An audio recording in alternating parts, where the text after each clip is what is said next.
Ce 29 mars devait avoir lieu la grande manifestation de la santé, mais comme tous les autres événements, elle a été annulée à cause de la crise sanitaire que nous traversons et qui nous a conduits au confinement. L'idée, c'est de dénoncer le sous-financement que connaît le secteur médical par rapport aux besoins et aux conditions de travail. Souvenez-vous, en juin 2019, le mouvement Le Mardi des blouses blanches, entre autres, tirait déjà la sonnette d'alarme. Alors c'est pourquoi, avant la pandémie, avec Tout va bien, on est allé à la rencontre de Laurence Audy, infirmière en chef depuis plus de 30 ans, pour soulever avec elle quelques points.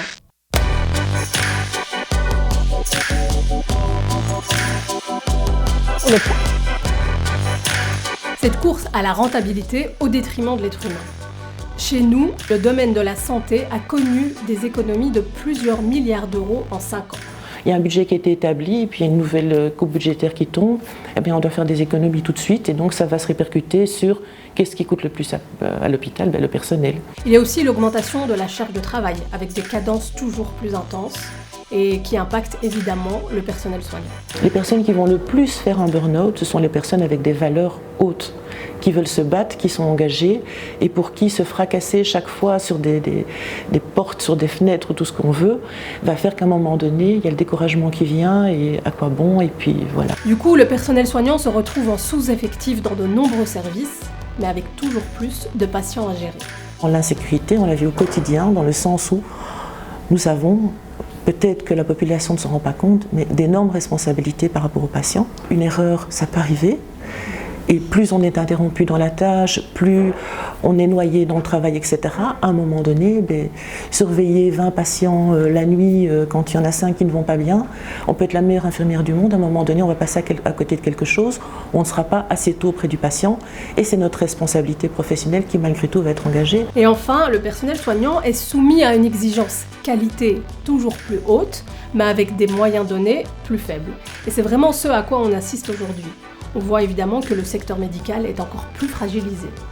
C'est pourquoi on a voulu recontacter Laurence Audy pour avoir vraiment son sentiment sur cette prise en charge de la pandémie chez nous. Très interpellée par rapport à l'Europe, très interpellée par rapport à notre gouvernance. Comment se fait-il que les réserves de masques SRAS n'aient pas été renouvelées et soient tous périmées ? Là, on peut se poser des questions alors qu'on savait bien que tôt ou tard, une épidémie de cette sorte pouvait nous tomber dessus.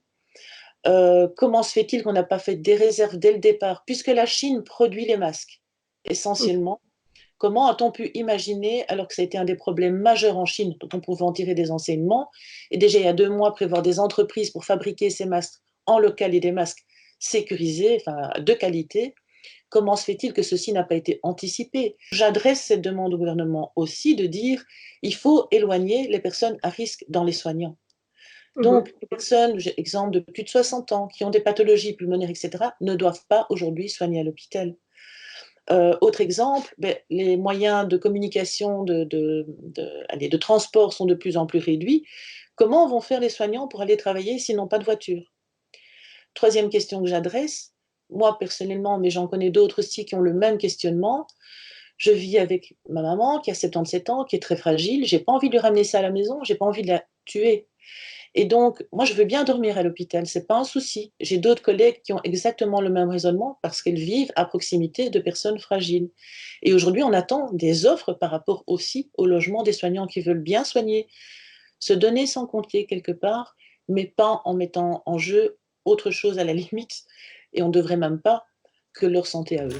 Alors, comme de nombreux citoyens, les membres de l'équipe de Tout va bien sortent à 20h pour applaudir toutes ces personnes qui sont en première ligne durant cette crise, et parmi elles, le personnel soignant, évidemment. Mais applaudir ne va pas améliorer les conditions de travail. Les responsables politiques qui ont sacrifié une bonne part du budget de la santé sont toujours en responsabilité aujourd'hui. Il ne faut absolument pas que leurs erreurs d'hier soient oubliées demain. Aujourd'hui, j'ai envie de dire, peu importe, on nous oblige à acheter des masques qui protègent correctement le personnel à 10 € pièce. Il y a des maisons de repos qui ont fait ce choix. On sait très bien que c'est de la spéculation et c'est un scandale. Aujourd'hui, il y a plein de personnes qui manifestent leur bonne volonté, qui ont leur souci d'entraide, dans les comités de quartier, etc. Ça, c'est magnifique. Aujourd'hui, il y a plein de gens qui veulent aider les hôpitaux, qui nous témoignent à 20h une reconnaissance. Et par rapport à ça, j'ai envie de dire merci à vous, ça fait du bien vraiment. Et il n'y a pas que nous, c'est vrai, je pense aux caissières, je pense au secteur de l'éducation, je pense aussi au secteur des homes, des maisons de repos et autres.